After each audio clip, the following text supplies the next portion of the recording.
tous. La miséricorde de Dieu, à la lumière de la Bible, peut se comprendre avec les deux termes grecs, chesed et rachamim. Et ces termes sont en lien avec la création et l'incarnation rédemptrice. Nous allons expliquer comment rapidement. Chesed a une connotation de gratuité, de don. Et cela manifeste effectivement la miséricorde de Dieu comme création. Miséricorde de Dieu comme don.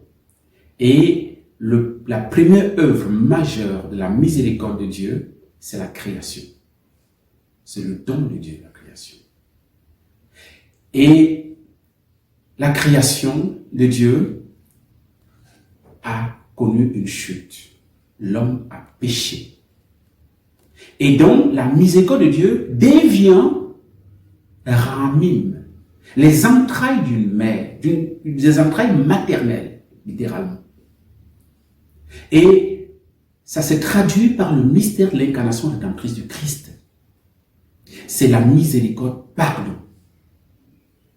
Dieu vient dans la misère de l'homme pour le sauver, pour le hisser, par le mystère de l'incarnation du Christ, qui va connaître son point culminant, bien sûr, à la croix, à la résurrection, à la Pentecôte. Voilà ce que nous dit la Bible par rapport à la miséricorde divine. L'enseignement de l'Église par rapport à la miséricorde est simple. C'est de nous présenter Jésus miséricordieux. Jésus, l'homme des béatitudes. Jésus, celui qui accueille tout le monde.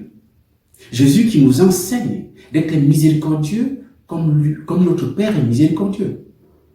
Jésus est le sacrement de la miséricorde, de la Trinité au monde.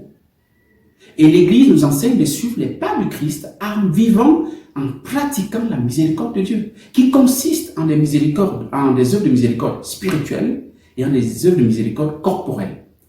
Notamment sur le plan spirituel, les œuvres de miséricorde sont par exemple le fait d'évangéliser, annoncer la bonne nouvelle au monde, c'est une œuvre sublime de miséricorde.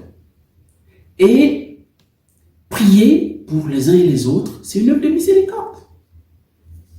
Et en plus, sur le plan corporel, les œuvres de miséricorde corporelle, vous avez l'assistance des malades, la visite des malades, des prisonniers, donner à manger à ceux qui ont faim.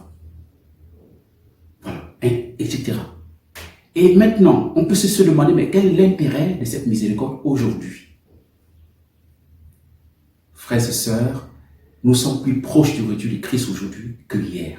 Et donc, l'urgence est capitale de vivre la miséricorde. Surtout que Jésus nous a dit, au jugement, il va dire, j'ai eu faim, vous m'avez donné à manger.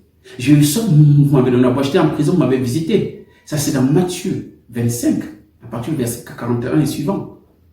Donc, au soir de notre vie, nous serons jugés sur l'amour, sur la miséricorde. Et le Seigneur nous invite donc aujourd'hui, plus que jamais, il y a urgence de vivre la miséricorde et d'en donner à nos frères et sœurs autour de nous. Je vous remercie.